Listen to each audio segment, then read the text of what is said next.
So what I've learned about going to AA meetings, I personally have never been addicted to substances, but at that time I was working at a sober living house, and I was taking guys to AA meetings, and I was sitting through the AA meetings. And at this time, I would just listen to the stories, and all these tough guys with neck tattoos, these quote unquote felons and things like that. Based on how society looks at them, we look at them like scary monsters or something, right?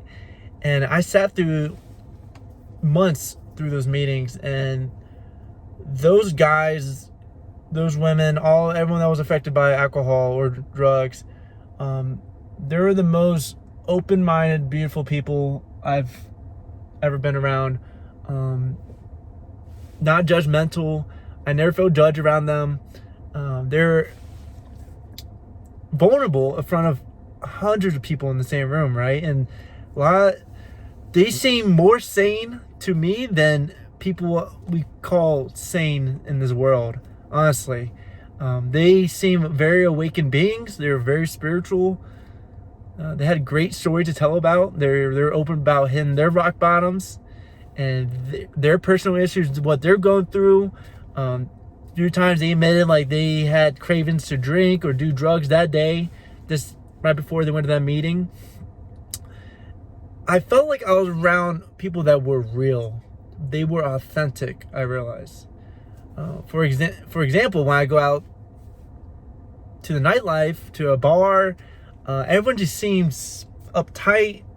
No one's really that open-minded. Everyone's kind of just copying each other, right? And in these meetings, it was so refreshing to go each time. I felt like, even though I've never been affected by substances the way they have,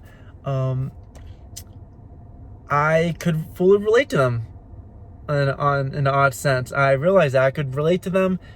At least I could experience the same emotions that they've been through. They felt judged by society. That's the biggest things I've realized. They felt judged.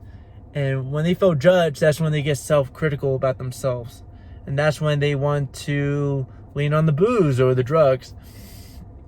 And I could definitely relate on feeling judged or feeling isolated from the crowd, because the more authentic you are, the more people will move away from you, because then it forces them to realize they're living a inauthentic life, and then they will resent you for that. So they will push you away because you're truly yourself. And a lot of people, they see you as a mirror of themselves, and they see they're inauthentic to themselves. So it makes them feel uncomfortable, and that's what makes them push you away. And most of those people, most of them face traumas, a lot of things from childhood that was unresolved, that was manifesting on a surface level as they got older. They thought it was that relationship, right? They thought it was this person or something that happened in high school or college or their adult. But when you start realizing it's the drugs, the alcohol, that's not the true issue. The true issue is the root issue from their traumas, anything that they experienced in their childhood. And once they realize that, then they could have a different relationship of their past. They could start accepting who they truly are. And that's the hardest thing for anyone to overcome, is truly accepting their 100% authentic self.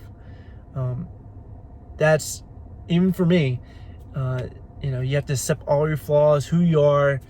You may be a little bit different than others, but being authentic is a true asset, especially in our today's society, because everyone's copying each other. Everything is social media.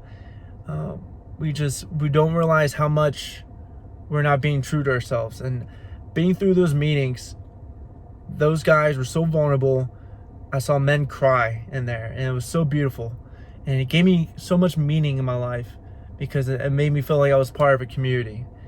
So that's definitely what I've learned, being part of the AA community and sitting through those meetings and sitting through all those stories. Those guys have definitely been through a lot. And yeah, I'm grateful for that experience. So thank you for listening.